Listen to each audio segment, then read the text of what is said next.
Isang mapagpalang araw po mga kapatid sa pananampalataya. Kamusta po? Isang magandang araw po ba ng pagpapala mula sa Diyos ang sumasa atin sa umagang ito? Samahan niyo po kami sa ating pagbabalik tanaw sa nakaraan at paano natin haharapin ang bagong chapter ng ating faith kay Lord. Paano ba nagsimula ang Experience God Church? At ano ang naging impact nito sa atin sa kasalukuyan? Ang Experience God Church, Southern Baptist Church, formerly known as United Christian Church of Montalban, was founded in 1998 with a mission to fulfill the Great Commission. Go therefore and make disciples of all nations, Matthew 28:19. Ang AGC-SBC ay umiiral to lead people into a growing relationship with Jesus Christ through evangelism, discipleship, worship, fellowship, and service. Ang vision ng iglesia po ay malinaw na to bring more people to Christ. Proverbs 29 verse 18. Sapagkat naniniwala po tayo, where there is no vision, the people perish. Kung walang direksyon ng ating buhay without God presence, tayo ay mapapahamak. UCC Montalban Formation 1995 to 1998, the calling begins. Ang Alves family ay naging aktibong miyembro ng United Christian Church o UCC sa Parañaque mula taong 1995 hanggang 1998. Si Sister Anastasia Alves ay nagsilbing noong church secretary at si Pastor Alexander Amora naman po ay chairman of the board that time. Noong 1996, sa isang council meeting tungkol sa pagtatayo ng bagong daughter church sa Luzon, huminto muna ang board upang mag-reflect at manalangin. Matapos ang ilang minutong katahimikan, naalala ni Sister Anna ang kanyang pending housing loan application sa Montalban, Rizal. Nagpahayag siya ng kagustuhan na tumulong sa pagtatayo ng daughter church kung maaaprubahan ang kanyang loan. Noong February 1997, natupad ng Diyos ang kanyang layuning na aprubahan ang loan. Malinaw na pinili ng Diyos ang Montalban bilang lugar ng bagong gawain. 1998, ang pagdating sa Montalban, the first seeds planted. Noong May 28, 1998, lumipat ang Alves family sa Pamahay Village, Montalban. Kahit maraming bahay ang naitayo, 8 bahay lamang ang may nakatira. Agad silang nag-umpisang makipag-ugnayan at makipagkaibigan sa mga kapitbahay. Kabilang sa unang nabahagian ng salita ng Diyos ay ang pamilya ni Antonio Cañeta Sr. na nag-host ng Bible study sa kanilang tahanan. Si Sister Anna ay naglakad-lakad sa subdivision at nakilala niya ang mga kabataan tulad ni Ben Hur at Francis Maata, Ricky Bongon, Manny Avila at Aldrin Cañete. Ang mga pagkakaibigan na ito ay naging unang binhi ng discipleship. July 1998, Mother Church Mission begins. Bumisita ang UCC Mother Church sa Pamahay Village upang suriin ito bilang lokasyon ng bagong itatatag na daughter church. Nagsagawa sila ng prayer walk, sinundan ng ilang buwan na gawain gaya ng house-to-house visitation, Bible studies, at tract and book distribution. December 1998, the first worship service. Pinangunahan ni Pastor Dominador Herrero ang unang opisyal ng worship service noong December 27, 1998. At siya rin ang naging kauna-unahang resident pastor sa UCC Montalban. 1999 hanggang 2000. Early growth in First Major Trials. Kasama si Pastor Herrero sa tulong ng UCC at Luzon Convention Missionaries, nagsagawa ng evangelistic rally na isinasagawa hindi lamang sa Pamahay Village, pati na rin sa NTA relocation area.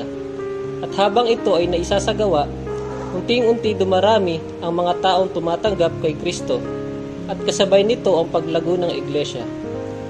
Gaya ng bago at pausbong na halaman, may panahon na dumadaan ang halaman sa matinding pagkatuyot. Makalipas ang halos 2 taon, dumaan ang bagong iglesia sa kauna-unahan nitong pagsubok. Noong July 30, 2000, nakaranas ang iglesia ng malaking pagsubok. Biglang nag-resign si Pastor Herrero at dahil dito ay isang dahilan upang umalis ang maraming miyembro. Gayunpaman, ang tapat na remnant o mananampalataya ay nananatili sa Diyos. True servant recognize the importance of serving God, not man. Isang kahulugan na dapat malaman ng isang mananampalataya na hindi kasalig sa tao ang ating faith, kundi mismo sa ating Panginoon Diyos. Gaya ng sabi sa aklat ng Juan 15, chapter 2 hanggang 4. Inaalis niya ang bawat sangang hindi nagbubunga at kanya namang pinuputulan at nililinis ang bawat sangang nagbubunga upang magbunga pa ng lalong sagana. Nalinis na kayo sa pamamagitan ng salitang sinabi ko sa inyo. Manatili kayo sa akin at mananatili din ako sa inyo. Hindi magbubunga ang sangang hindi nananatili sa puno. Gayon din naman hindi kayo magbubunga kung hindi kayo mananatili sa akin. Sa kontekstong ito, si Jesus ang nagsasabi na ang Diyos ang nagtutupi o naghihiwalay ng mga sanga at ang mga nagbubunga.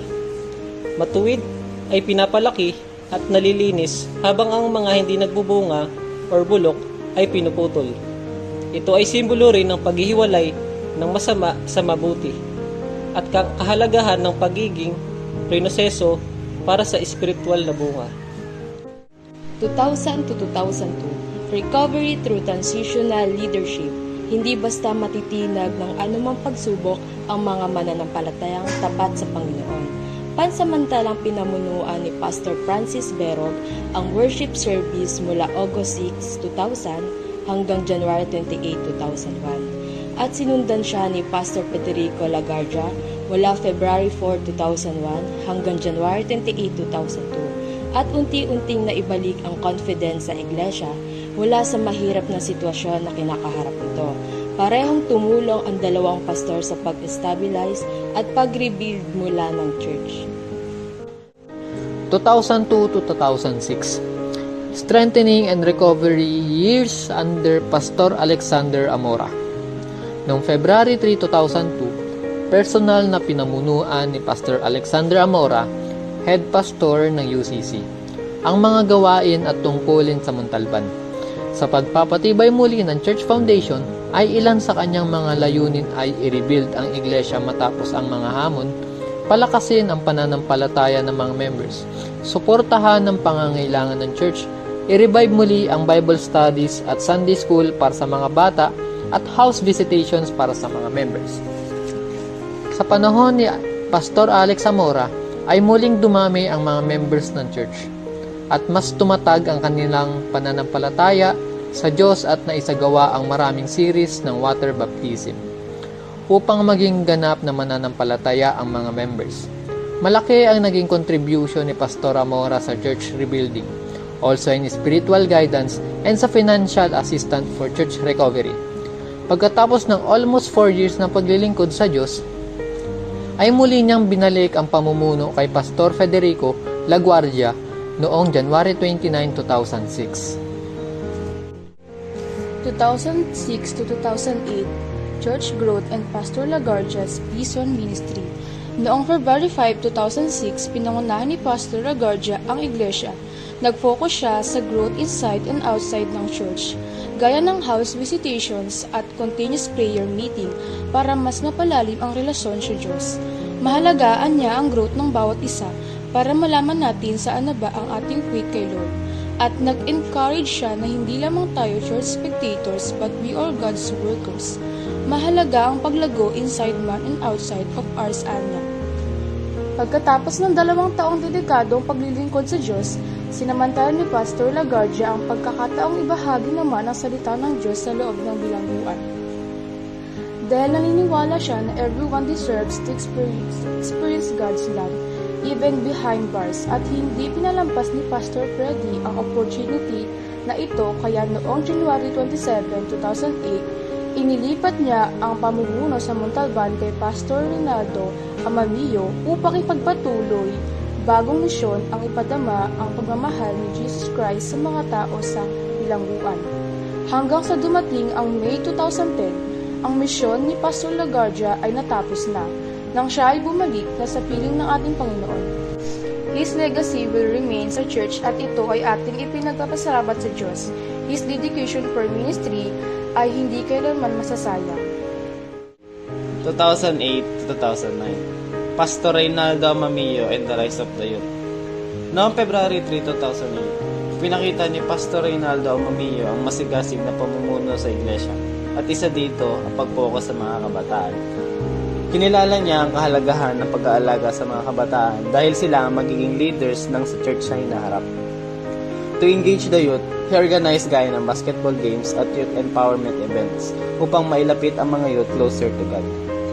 Bukod pa rito, nagsikap siyang bisitahin ng mga members ng church na nahaharap sa mga hamon upang palakasin ang kanilang pananampalataya. Noong panahong iyon, maraming mga kabataan ang tumanggap kay Jesus Christ at sumama sa mga church works and ministries. Matapos ang halos 2.5 years of leadership sa Montalban, si Pastor Ray Amamillo ay naatasan na mamuno ng bagong local church sa Bacoor, Cavite. Noong August 30, 2009, pinasa niya ang leadership ng church kay Pastor Ramil Yocarisa, isa sa mga pastor mula sa UCC Parañaque. 2009 to 2010, Pastor Ramil Yocarisa and Strengthening the Elders. Noong September 6, 2009, nagsimulang pamunuan ni Pastor Ramil Yocarisa ang church sa Montalban. Layunin niyang pangalagaan ang pundasyon inilatag ng mga previous leaders. Upang makamit ito, nakatuon siya sa pagsuporta sa mga elders ng church at tinitiyak niya na ang pamamahala ay hindi lamang na nakasentro sa kanya o sa mga church leaders, ngunit sa halip na ang lahat ay may papel sa gawain sa church. Dahil minsan lang siya sa Montalban sa isang linggo, hinihikayat niya ang bawat miyembro na makibahagi sa pag-aaral ng Biblia, mga pagbisita sa mga kapatid at palakasin ang weekly Bible study para magkaroon ng mas malalim na kaugnayan sa Diyos. Matapos ang 14 months of leading in Montalban, muli siyang bumalik sa UCC Parañaque upang doon manguna sa gawain. Inatasan siya ni Pastor Alex Amora na bumalik sa UCC noong November 28, 2010 at na-appoint si Pastor Zoilo Jun Lapas Jr., pastor mula sa Angono, Rizal bilang kanyang kapalit. Ang legacy ni Pastor Yocarisa ay hindi hadlang ang pagiging malayo mula sa tawag na maglingkod sa Diyos.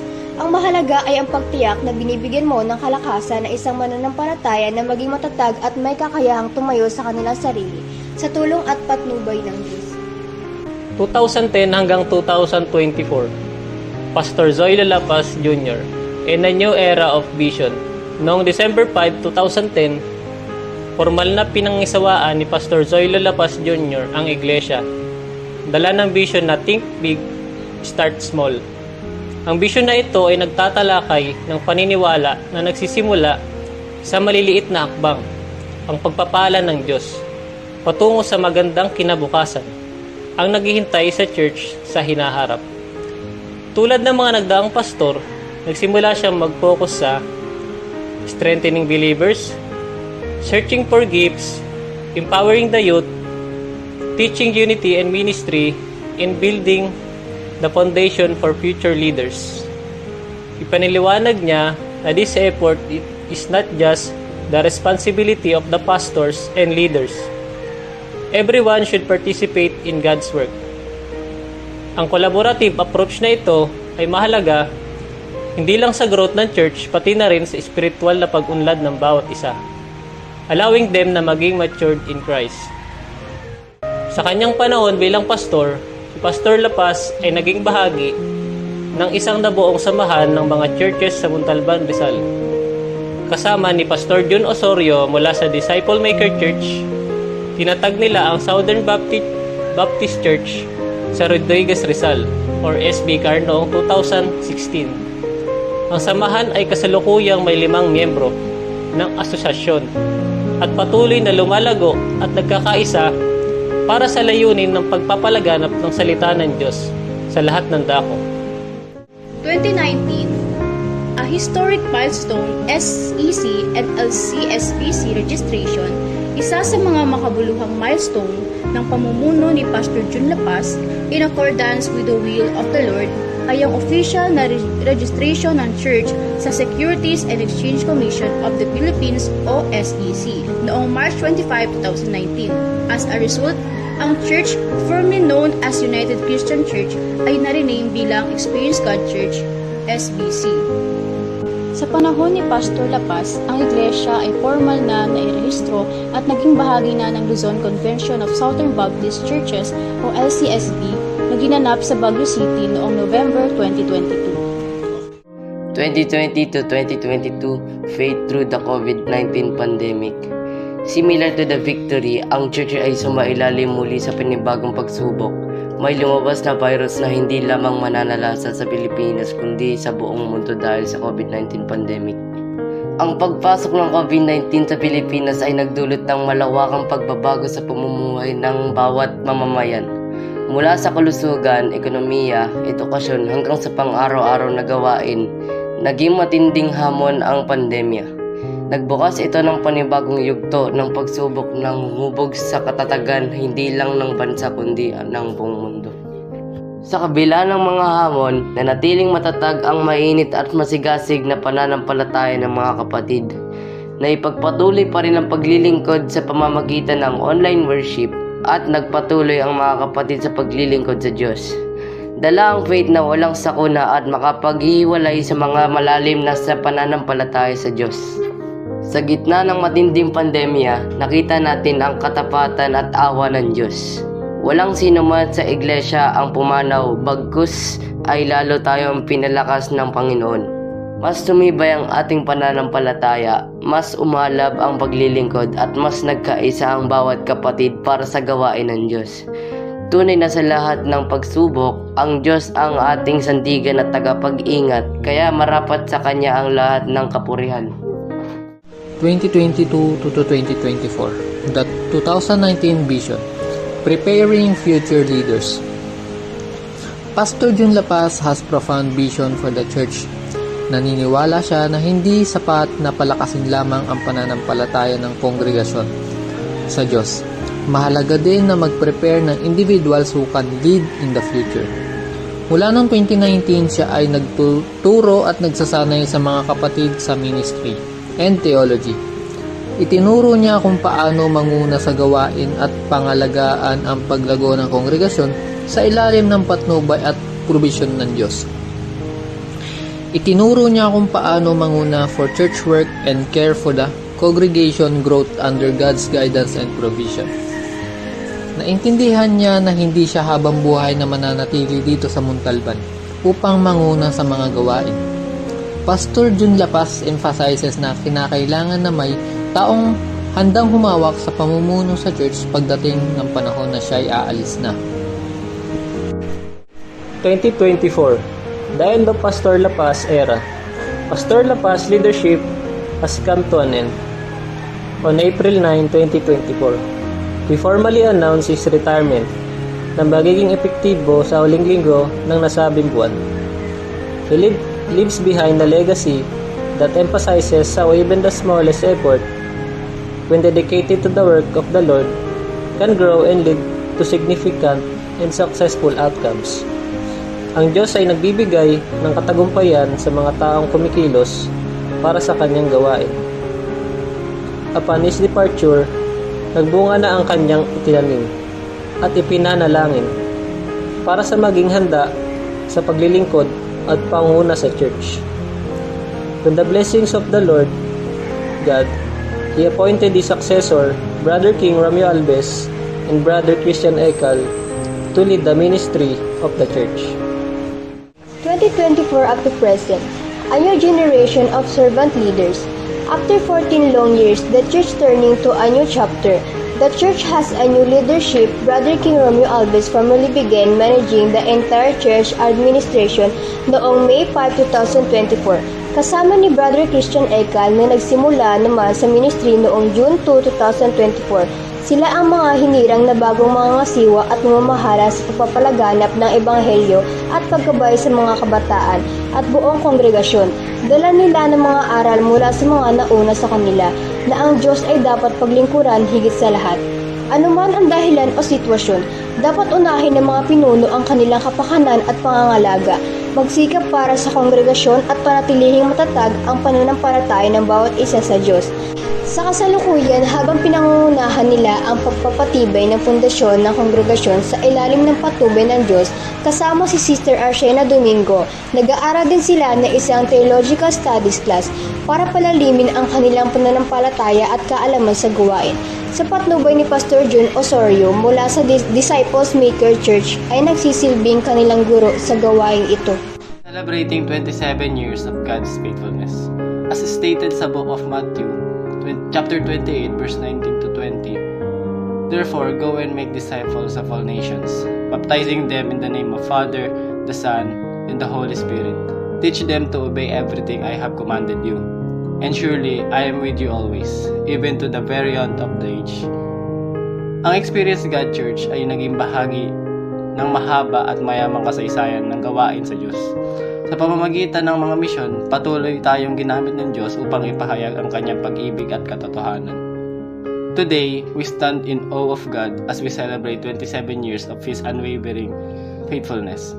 For more than 2 decades, our church has experienced seasons of joy, growth, trials, and challenges.